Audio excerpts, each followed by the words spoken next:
Hello everybody, my name is Temmybanjo, a beauty and a lifestyle blogger right here in Lagos, Nigeria. So I have put together some beautiful, luscious, mouth-watering meals and it's titled Nigerian keto meals. So if you have been wanting to go on a keto diet for the longest time but don't have ideas of what to eat, I have put together some good meals for you that you can dig into.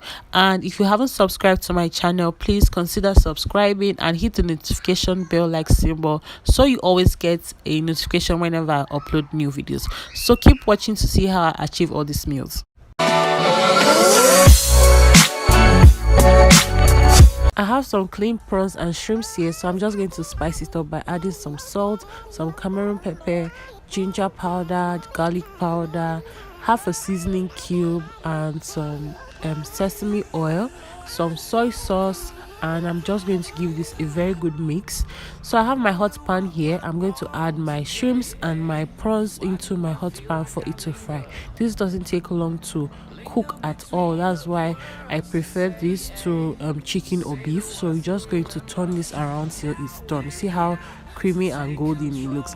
I have here bama mayonnaise, some cheese, lettuce, and my prawns. I'm just going to add a generous amount of mayonnaise to my prawns and shrimps and give this a good mix also until I am satisfied with the outcome. I'm going to take my lettuce now and lay it down while I put some cheese on it, and then add my shrimps and prawns onto this lovely batter. I mean, this is my shawarma. It goes in so well. This is a good way to sneak in some vegetables into your diet. You won't even notice you are eating so much vegetables. So this is it. Next, I have my okra here. I like to cut my okra this way rather than grating it, because if you grate it, you are going to end up having it the liquidy or the drawing type. And for this type of food you want to make, you don't want it to look that way. So I'm just going to give it some extra chopping.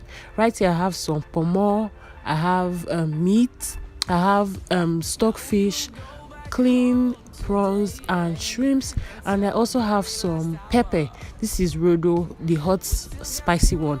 So I'm just going to pour my pepper into a cooking pot, my shrimps and prawns, my pomo, my stockfish, then the beef. I know this is supposed to be a seafood okra, but I just saw the meat staring at me, so I had to just take it along with me. So I'm spicing up my food with some salt, pepper, and seasoning cube. I'm going to give this a good shake or a good mix. I added some water to it to cook, and now I am adding the chopped okra to the mixture. So I'm just going to mix this up all together so there's a perfect balance, and let it cook. Now you can add, or I am adding palm oil generously to this seafood okra and giving this a good mix. You can go in with your palm oil as much as you want, because this is a keto diet. You can't do too much with fat. So this is a good zoom at what my seafood okra looks like. I mean, once you eat this, you feel like you're in heaven. So see the beauty of my seafood okra. You can't tell me this won't go down well. That's why I prefer chopping your okra rather than grating. Feel free to dig into your seafood okra. Now I have my clean catfish, some pepper soup spice, Cameroon pepper, salt, and some grated pepper, and also 2 seasoning cubes. Into this water, I'm going to add my pepper soup spice. I'm going to add my pepper and salt and my seasoning cube into the boiling water and cover this up for it to boil. Once it's boiled, I'll go in with my catfish. I like going in with the head first so it gets soaked in properly, and add the remaining fish into my pepper soup spice. I'm just going to cover this up and leave it to cook. So you can do this with chicken, turkey, or beef, but I prefer using fish because it digests really quick. I was so lazy to get some saint leaf, so I'm just spraying or sprinkling some parsley on my catfish pepper soup. So this is what my meal looks like. Next, I'm going to go in with some almond flour or almond powder, a teaspoon of baking powder, half a cup of vanilla, half a teaspoon of salt, and 3 large eggs, and some coconut oil. You can use butter if you want, and some pepper because you're a bad girl. Next, I'm going to put some sweetener into the shake and mix this really good, like give it a good beat. Next, I'll add some water to it because the consistency I had was too thick, so I'm just going to keep on mixing this until there is no lump in it. I like to use this bottle because it has a pointed tip. I'm just going to transfer the mixture into this bottle so my application or whatever I want to do can be easier for me. I'm just going to cover this up and pour it into my hot pan. I already sprayed some oil into my hot pan, coconut oil, and this is how it looks. This is a pancake. I'm just going to try and open up the sides to see if it's dry enough for me to flip it over. I'm not a professional at this. My flipping is so bad. I had to use an assisted spoon to flip, so I'm not going to show you. This is what it looks like being flipped. I'm doing this, or I'm going to be repeating this until until the mixture is finished. So this is what my pancake looks like.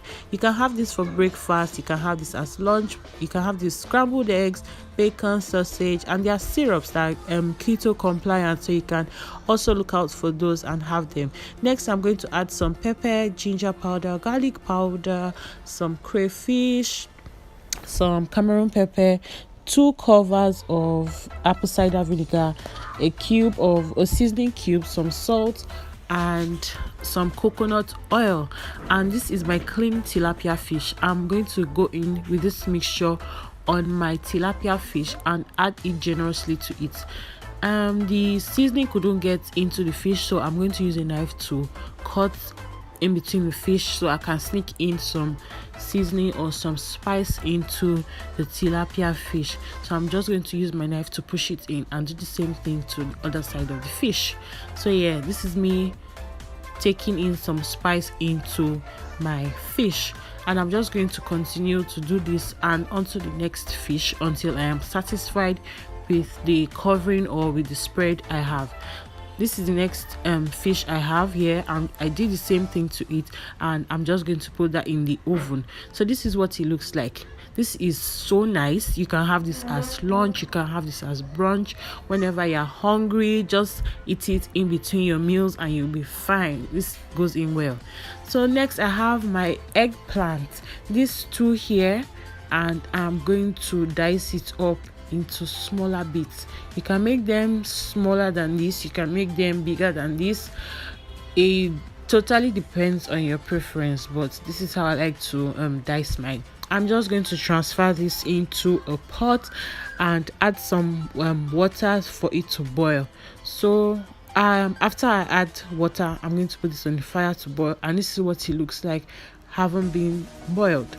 Next, I'm going to blend it up, then pour it back into the pot. Next, I'm going to be adding some psyllium husk, also known as a binder.